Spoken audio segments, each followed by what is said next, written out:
Flosi, 10 vjetë do kemi 10 milion turist vitin tjetër, pasaj mas 10 vjetë është qëlloj. Kanë kaluar 10, ja o thash, kanë kaluar, e bëm të dhe vjetë. Po, ra pandemia mes, ne kemi thënë 2019, 2021. Ja, ma i ka thënë shumë herët. Ja, 2019 kanë qënë këtu, nuk e besojnë, nuk besojnë fakt asë do bëshin këto hotelet, kemi bëri debat edhe private. Hotele mas 5 vjetë është i pari është?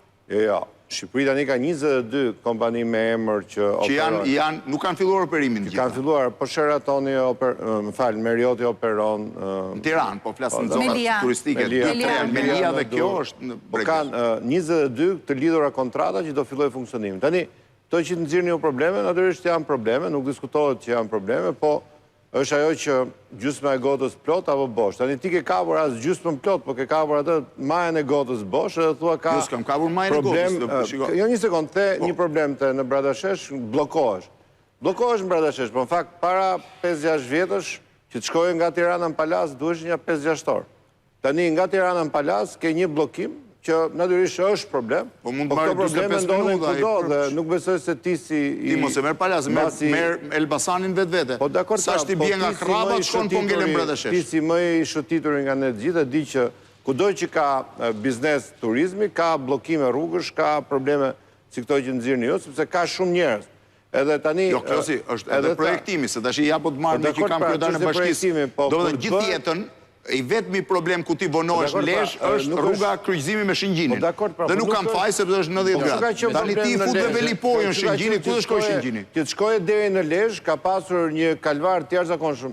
Një vit më para u hap rruga e Fushkryes. Mbani mund si ka qenë Fushkryes. Po dakord, më është një moment aty të shtunën mas dite, dielën mas dite, po tani nuk është se është mbyllur procesi, tani është duke u bërë e gjitha. Ka ngelur segmentet caktuara, po duhet themi që infrastruktura realisht ka ndryshuar. Të shkoje nga Tirana në... Ndryshimin e sjell koha, Klos? Po mëra, kjo kohë që po jetojmë i ka sjell të ndryshime. Dhe realisht mund të ketë sektor Shqipëria që mund të akohesh, po për turizmin, dhe për ato që po bëjnë qeveria shqiptare, përsa e përket turizmit, realisht besoj... Unë mendoj që ushtria kryesore turizmit janë ata që shërbejnë në bujtina, në restorante, në hotele familjare, kur janë bibaz familja me... Ata kanë marrë review-t spektakolare në turizmin shqiptar. Folën për pjesën e punëtorëve specializuar, dhe gjitha këto i sjell koha, pra kur të ketë më shumë biznes, kur të ketë më shumë industri, nuk besoj se hoteli që paraqitet do të ketë probleme me kamarierët me celular, do të ketë probleme me kamarierët, sepse edhe hotelet e mda kanë pasur. Problem se fakti që ka të çmimet larta, fakti ka që biznes të madh, fakti që ka biznes... Ka staf kryesisht ndërkombëtar që është i specializuar për atë punë. Dhe kur kemi thënë një nga arsyet e hoteleve me 5 yje, ti ke qenë në atë aktivitetin tonë të parë, The Power of 5 Star. Klosi vetëm them një detaj nga kjo hoteli se qëlloj... Dhe nuk e besova atëherë që do bëheshin këto, një nga... Qëlloj që isha aty në momentin që trajnoni stafin. Për shembull ai thoshte që ti nuk mund t'ja marrësh kurrë valigjen klientit që vjen, dal nga kjo anë, duhet t'i vish nga kjo anë për t'i marrë valigjen. Kush i hyn në Shqipëri asaj, do të thënë ai ka standard hotelerisë. Kur kemi thënë atëherë politikat për hotelet me 5 yje, një nga arsyet, 3 ishin arsyet, po një nga më kryesorët ishte know-how i tyre. Pra, kur këto kompani do vinë në Shqipëri, janë si shkolla edukimi profesional në vete, pra kush hyn atje, edukohet, mësohet si të mbahet, mësohet si të marrë valigjen, si të shërbej. Kush është zona me turizmin më të madh në Shqipëri, Klos? Me që e marrë turizmin? Mendoj që padyshim zona e Durrësit, plazhi i Durrësit do të është... Nga Gjirilalzit deri në Qerret, domethënë. Gjiri i Durrësit, Qerret, do në Durrës, është dhe do tjetë, nuk diskutohet me numrin më të madh, prodhuesi më i madh i ekonomisë tonë të turizmit, pasi ka plazhin e Rërës, është plazhi më i madh në Evropë i pa ndërprerë, 16 kilometra. 16 kilometra është më i madhi? I pa ndërprerë, nuk ka plazh në Evropë, 16 kilometra i pa ndërprerë. Dhe se kësha dëgjuar në herë. Është sigurt? Po, 100%. Matën, është plazhi më i pa ndërprerë. Ma kujtoni këtë ta themi dhe në rrjetet sociale, se kjo që nga interesante. Plazhi i pa ndërprerë Rëre në Evropë. 16 kilometra. është që nga qyteti Durrësit, pra që nga deri në fund fare në kepin e Rodonit. Pra, dhe gjithë kjo nuk është shfrytzuar, ka akoma hapësira që do vazhdojnë pjesa e Kavajës, pjesa kryetari do të thotë, spidheja që ato janë akoma asë në fillimet e tyre të zhvillimit. Pra është dhe do tjetë... Ti je i knaqur? Unë që kam shërbyer në këtë sektor, padyshim jam shumë i knaqur në sensin e arritjes që ka pas sektori, padyshim ato që bëhen tani asë nuk mendoheshin kur ne kishim drejtimin e ministrisë, pra gjërat ecën me shumë shpejtësi. Mendoj, jam shumë i lumtur që edhe unë kam një ftesë në datën 30 do marrë pjesë në inaugurimin atë hotelit, se tani nuk është një, po janë disa hotele që po ndërtojnë, investohen 100 milion euro nga investitorët privat, dhe nuk ka gjë më të mirë se sa politikat të ndihmojnë që investorët privat kenë guxim, besim, edhe të investojnë paratë e jetës tyre. Pra, unë mendoj që problemet që ju thatë janë, do vazhdojnë tjenë, nuk do zgjidhen kur probleme, se sa më shumë njerëz të ketë aq më shumë probleme do katë, po gjërat kanë ndryshuar në mënyrë drastike për mirë. Kështu që mendoj, jam shumë entuziast që gjërat do të ecin mirë, padyshim ka gjëra që duhen diskutuar, ka politika të reja që duhen ndërmarrë, por mendoj që e pe atë bombën atomike mbi Vlorë?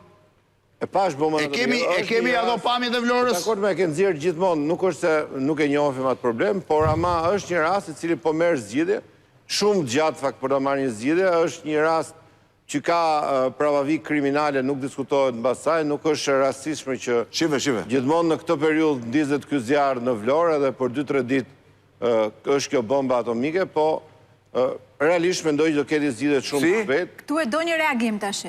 Kjo ngjarje kriminale në fakt ka vetëm një kriminal, që është institucionet. Nuk ka kriminal tjetër, pra kush qytetar ai piromani që shkon e bë zjarrin gjen një cili është ky piroman që ka nevojë të vëj zjarr tek plerat çdo vit. Ky është zjarri i vend. Edhe një arsyeja pse vjet. Tani këtu është fusha ime, më leni të them që arsyeja pse vjet zjarri aty, dhe ky është në fakt një denoncim që do doja ta bëja patjetër, e kam bërë në Facebookun tim, po është momenti dhe ta bëj këtu. Është sepse duhet që ato sasitë e mbetjeve aty të ulet në tonalitet.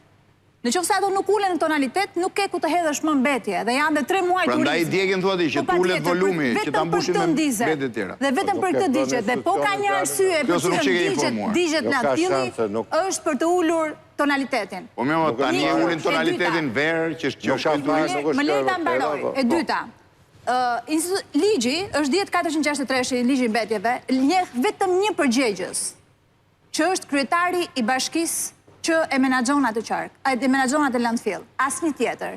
Institucioni i bashkisë është përgjegjësi kryesor për menaxhimin dhe për ruajtjen. Dikur, kur është shkruar ligji, kanë qenë 10-15 kryetar bashkisë dhe komunash, të cilët janë gjobitur personalisht. Në kohën tonë, Klos, ne kemi gjobitur personalisht kryetar bashkisë. Me sa di unë, landfilli Vlorës është bllokuar se e kishin ata të inceneratorit Tiranës. Shumë e sa e kam unë informacionin. Tani, mund të thua çfarë të duash, por zjarri i përsëritur nuk ka asnjë arsye piromane për të bërë. Ka arsye institucionale për të bërë. Nuk ka shanse. Kjo është deklarata rëndë. Fisnik, si e ke situatën në turizmin? Absolutisht vetëm institucionale.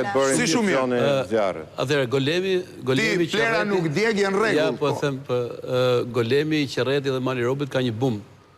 Investime shumë të mira në hoteleri, fal investitorëve dhe... Por është e vërtet më kanë thënë mu që e zona e Kavajës e Qerretit po mëson polonisht? Po. Po ka blerës nga Polonia, nga Hungaria. Blerës nga Polonia? Që po blen dhe apartamente? Po. Po dhe apartamente po ndërtohen shumë me standarde shumë të mira, me parkim nën tokë, me hapësira të gjelbërta, me pishina, pra me standarde shumë të mira. Sa është paka shumë numri, nga është origjina e turistëve që vinë kryesisht? Kryesisht kemi pas turistët kosovar Maqedonas, kryesisht shqiptarët Kosovës, shqiptarët Maqedonisë. Kemi nga Polonia, nga Hungaria, italian, kanë ardhur shumë, gjerman. Po italianët normal që do vinë, se me hotelet që ka në Itali që nuk del dot se të kalon miu mes këmbëve. Kështu që ka goxha turistë cilësor në zonën e Golemit, por për hir të vërtetës, që ta themi pak se e përmend edhe Klosi, infrastruktura duhet të jetë nivel më të lartë. Pra ne kemi zonën ku nga Golemi ti kur del edhe futesh në Golem, nuk futesh dot. Pra ti ikën nga Golemi si rruga dytësore nga perëndimi, si nga Lindja nuk. Po rruga dytësore nga Golemi për dal rreth rrotullimin e plepave merr 2 orë në plazh. Po pra, atë po them. Jo, 3 orë 20 minuta pra është një gangren që në shtëpi. Blen 3 probleme kryesore ka plaçi Golemi në këndvështrimin tim dhe çka kam diskutuar me të gjithë. Pra është infrastruktura, janë ujërat e zeza që ne po i menaxhojmë gjithsesi me qeverin pa diskutim, por duhet realisht investim serioz për ujërat e zeza dhe ujë i pishëm që her pas here ka pas probleme, madje këtë javë në fundit kam pas telefonata pa fund nga banorët të zonës aty që nga pushues që vinë që kanë shtëpi aty që s'ka ujë si bëhet, pra mbase me ujin si e? Çka, si jemi aq mirë, pra e menaxhojmë, po nuk jemi mirë. Do dhe je mirë vetëm me turistë. Mbase me turistë. Po me trafikun dhe me ujin që ke problem. Turist me ujin, po bashkia ka vaj, po menaxhon. Ujësielsi na ka marrë Durrësi. Mbase mos është keq menaxhimi i ndarjes kësaj gjë. Durrësi ujësielsin? Edhe Rogozhinës edhe Kavajës. Çoka më shumë Durrës. Se dikta them këtë. Po raport me vitin e kaluar, ka më shumë turizëm? Ka më shumë turizëm sepse ka filluar ndërtimet e bërë më cilësore. Pra, çdo vit po ka ndërtime cilësore dhe besoj që është rrit numri të 500.000 ka qenë vjet në mos gaboj, turist. Po rritet. Është rrit edhe sezoni? Është rrit edhe sezoni, është rrit. Çdo fundjavë pothuajse resortet më të mira në qytet në Golem janë hapur, Ajo që është kryesore është që ajo që thotë kryetari. Prit ka një reagim, do reagoj kryetari i Bashkisë së Vlorës. Futen linj. Futeni. Po thoshe? Turistët po vinë akoma dhe më shumë sepse janë 500.000 turistë kanë qenë vjet, po rritet këtë vit. Ajo që është shumë e rëndësishme është që hotelet si ky që ju treguat, po hotelet që janë bërë në Golem. Ne do kemi shumë investime. Duke u bërë që janë të gjithë vitshme, pra punojnë 12 muaj të vitit. Do ta bëjnë jetën më të pranueshme në këto plazhe që gjatë gjithë dimrit ka qenë bosh dhe tani Durrësi dhe Golemi kanë punuar 12 muaj të vitit, sikur u hap rruga kombit. Pa hotele në zonën e Golemit. Sikur u hap rruga kombit filluan të vinin nga Kosova. Investime të tilla nuk ja lejojnë vetes që mos punojnë 12 muaj të vitit. Dhe bërja hoteleve të tilla 12 muaj të vitit, pra bën restorantin. Po jugu i ka sezonal. Jugu i ka sezonal kryesisht. Ky është fare jug. Dhe sezoni ka arritur deri në fund nëntorit, Nuk ka pasur tani këto hotele nuk mundet të funksionojnë në periudhë. Ky do të rreq dhe hotele të tjerë që do punojnë 12 muaj. Duke qenë hoteli i hapur, pastaj shkohet për një konferencë, shkohet për një weekend, shkohet për pishinat e mbyllura. Shkohet pra, kjo ka ndodhur në Golem ku një numër i madh hotelesh kryesore janë ata që punojnë 12 muaj të vitit dhe çdo weekend janë full, ashtu si janë edhe në periudhën gjithë hotelet e vijës parë kanë pishinat, tani kanë bërë gjithë pishinat të mbyllura, pishinat ngrohta, ku realisht duan shumë turistët që të vinë.